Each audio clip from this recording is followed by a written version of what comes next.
All right, y'all, welcome back. My name's Jared. I'm an audio engineer here in Nashville, Tennessee, and we are talking about setting up a Yamaha DM7. And I think this works for this kind of information is valuable for whatever board you're using, whether it's a X32 or anything. We're using an offline editor to kind of give ourselves a head start. So when we pull up, we can just put a USB stick into with our scene saved on the USB and put it in and pull it up on our board and be ready to go and get sounds right away instead of having to mess around with, the touch screen and everything else like that. I feel like this is a little bit faster. And the last episode we talked about just kind of getting our input list in as far as titles and organization goes and getting our board set up that way. Today, we're going to talk about getting sound out of the speakers and how do we route that and make that happen. So we're going to jump in here. First thing I want to do is I'm always going to pull up my scene. So I'm going to press recall, and I know we're on my scene here that we saved from last time, and we're just going to get going from there. Now, the first thing I got to do is I got to set up and make sure that things are set up in our busing menu. So what I want to do is I'm going to press on these three lines. This is our setup, usually comes up on general. I'm going to go down to this bus setup here. And since we're already here, I'm going to kind of talk through our mixes. I know these would be our buses, and I know that I'm going to be using them for our in-ear monitors. And we've got 11 musicians, so I need 22 buses. And I'm going to set, they're all on default, they're set to mono, but I'm going to change them to stereo all the way to 21. And that'll set us up for our in-ear monitor video. And now what we want is we want to come over to these matrices. What I like to do is I like to mix into a mix bus and then send that out to matrices, and my subs are based off that. Some people like to use Oxfed subs. I'll talk about both in this video, but I'm going to set this up the way I like it, which is with just a mix bus. So what I want is our matrix 1 and 2 is going to be our main left-right outs. And then 3, 4 is going to be our sub and our fill. Those aren't stereo, so I don't need to move that to stereo. So then we're good to go there. And then I will exit out of this. And what I want to do is, again, there's so many different ways to do this on this board. So it's really great for whatever workflow you want. I can press the out button here and select what I want.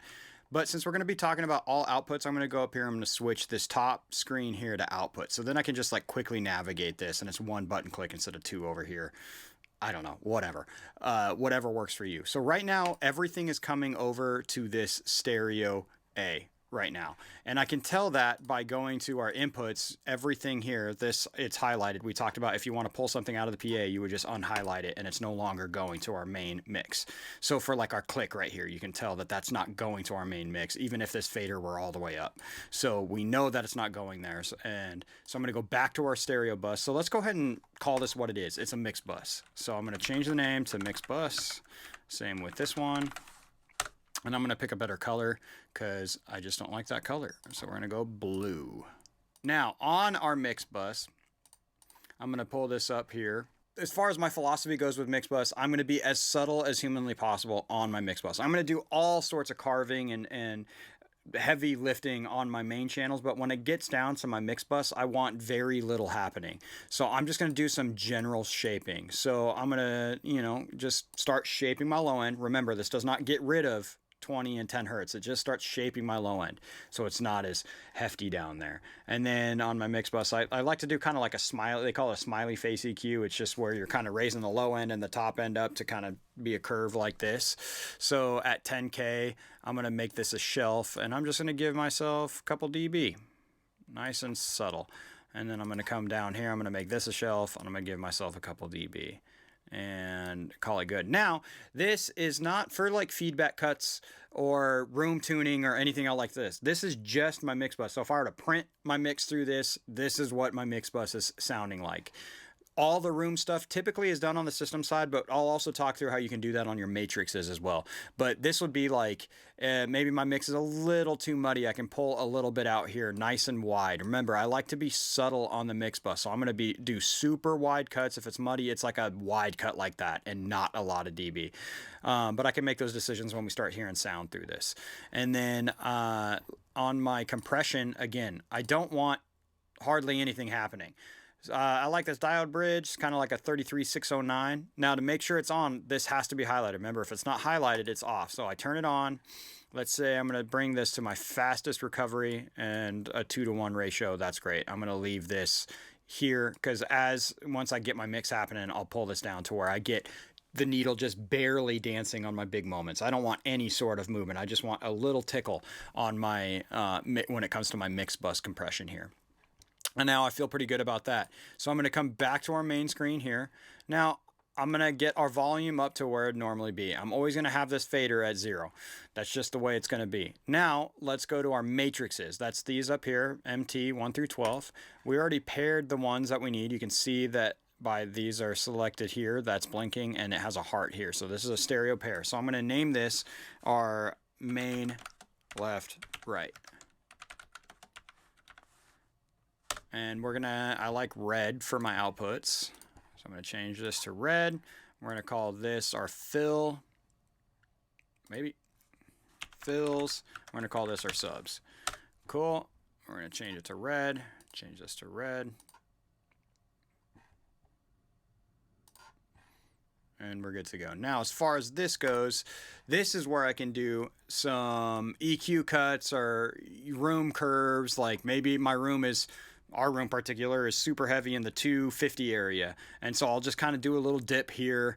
And I do that by like listening to some of my favorite records I've heard like a million times. And then I just want it to sound like how it always feels and sounds when I'm listening to it. And I'll make those cuts here. Now, another thing that I like to do, I go to my inserts on bank A. I'm going to go to EQ and let's just pick this one here. By default, it gives you this. And to change that, I'm going to go over here to this 8-band para. I'm going to change it to a flex. And then I've got this flex EQ, and it's great for just really musical cuts and some nice, this is where I'd be doing feedback cuts or even maybe some general shaping here, but I always have this living on my matrix out as well. And then as far as this, I can set up like a limiter so that I'm never going to overload my PA. So I'm going to turn my dynamics on. I'm going to have it on this legacy comp. I'm going to turn this all the way up to infinity to 1, and I'm going to turn my knee to hard, and I'm going to make my attack super fast and my release super fast. And then this threshold, you can see what this means is no sound is going past this dynamic level. So this means that I can set it all the way up here at like -1, and I know that nothing is going to clip my PA this way. And I can just copy this and put it on my fills and my subs. Now let's talk about crossover. Again, that is typically happening on your system tuning, but if it's not, or you're not sure, you can always just set it up on here and just do a high pass filter. Let's say I want to crossover at 120 is a common one, or 80, but I'm going to do that. And then on this one, I'll do a low pass filter and I'll just match exactly where I put the last one, 122, somewhere in there. Boom. Then I have a crossover happening. And this way, my subs, I don't need any of this information. And in my main PA, because I have subs, I don't need any of this information. So there, my crossovers taken care of. Now, how do I get sound to these? So I'm going to go back to my stereo, my mix bus. And on all of these, on this home screen, press one more time. This is the screen I want to look at. It shows you your EQ and your dynamics all one. Over here in this panel right here is sends. Now, I can't send our stereo mix to other mixes. That's just how the board is set up, but I can send it to matrices. So our matrices are down here. So I'm going to press this, and I'm going to, since I already titled it, I know that there's my main left right. So I'm going to send this, and I want this going at full level. And I want my fills at full level. And I want my subs at full level. Perfect. Now, everything coming from my mix bus is now going to these matrices. And if I wanted to mute him, I could just do that. But here on this matrix, now I can like turn my mains off, just listen to my fills and my subs. I can turn my fills off and turn my subs off, or kind of balance my levels here. Like maybe my sub's a little too hot in this room, so I can pull my sub level down here, and even just like set it to where my stereo mix is always at 0. And then, you know, maybe I don't need all that headroom. My PA is like super powerful and I can just pull them down here. So that gives me lots of flexibility there. Now let's talk about how to patch it so that now I got to connect cables from the back of my board to our PA. How do I do that? So I'm going to come up here. I'm going to go back to our 3 lines, and I'm going to go to patch. And on this patch, These are your inputs, output ports. I want my output ports because that's what's on the back of my board. I just like doing mine at the very end. Omni, I don't know what that stands for in the Yamaha world, but I'm going to call it Omniboard. So on the board here, I'm going to go 15, 16. Now it's a stereo patch, so I want it to do 2. I'm going to press OK. And what I want is my matrix, my main left right. And I'm going to say yes. So now you'll see here 15, 16, matrix 1, matrix 2, which is my main left right. Let's go 13 is going to be my bills, and this one's going to be my sub. It's that easy. And that's why labeling things is so important. And this board's so great because it makes it so clear.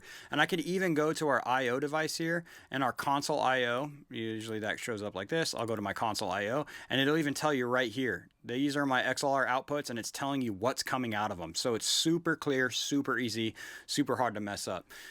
So now these are what will go. I'll just run a line from there to my PA and we're set up and good to go and we will have sound. You want to make sure all of these are on, obviously, and now everything that I turn on in my ends, like if I were to turn this fader up, this is now going to out my PA because it's going to our stereo mix. If we go back to here, I know it's going to our stereo mix. So how do we set up an aux-fed sub? Pretty easy. I'm going to go to my matrices. Let's just use this 37. I'm going to call this aux sub. Yeah, we can just leave it. Let's turn it blue. That's cool. There's a sub sign here. Perfect. Now, first thing I want to do is I want to update my scene because I'm not using Oxfed sub, so I don't need this. So I'm going to go boom. But maybe somebody on my team, for the sake of argument, let's say Bill likes using Oxfed subs. So I'm going to start a scene from where we're leaving off here for Bill, and I'm going to set up these Oxfed subs. So here. First thing I want to do is I want to go to our stereo and I want to pull. We don't want mix bus sending to the subs now because how Oxfed sub works is you're going to just pick the things that you want going to our subs instead of just everything that has low end is going there right now. So I'm going to go to my mix bus and I'm going to go to these sends right here and I can just deselect matrix 4. Now nothing, this is no longer sending. Yes, my level says 0, but it's muted. So it's no longer sending to the sub. So I've pulled that out. That's great. Now, on my aux-fed sub, I need to go back here. I'm going to press home to get to that screen. I do want this going to my subs. So I'm going to bring this up. And just for safety, I'm going to mute it on the other one. So it's just there's no way that it's going to my mains. So just pull it out of there. And we'll call it good. Let's just go ahead and do that on all these just because my mind likes to know that nothing else is happening. So now anything coming to this bus is going to be going to our subs. So what I can do here is I'll go back, I'll switch this over to our inputs and we just go through and like our bass, we definitely want our bass going to our subs, right? So right now it's only going to our stereo mix, which is great because there's a lot of top end in a bass. But I need this going to my subs. Again, there's several ways to do this. I can just press home. Now you see all these other sends. I can, there's my aux sub send right here because it's labeled. I can just turn this up however much I want going to my sub. And they kind of, with Oxfed subs, you kind of use the level as like your low end gain. So if you need more low end, I would just send more on this sub fader. I can also EQ it, but you know, it makes it super easy. Just like, hey, I just need more low end. I need my subs moving more when this bass is playing. So I'll just turn that up here on this fader. Another way to do that is when we're back on this screen, I can just go sends on fader and then it lets you pick. Well, I'm talking about my Oxfed sub here. I know it's blue, so I'm going to go here. Now this, my faders are, you can see it moving on over here. It's just these faders are specifically for my sub. So I want that going. I want my kick out going, or our bass tracks. Yeah, we definitely want our bass tracks going. And then I'd come through here and now I have everything going on my subs. And I know it's also like a nice high pass filter because now I know that my mics, I don't have to even high pass my filter because they're not even going to the subs. So it's not a big deal. And then boom, and now we're back to normal.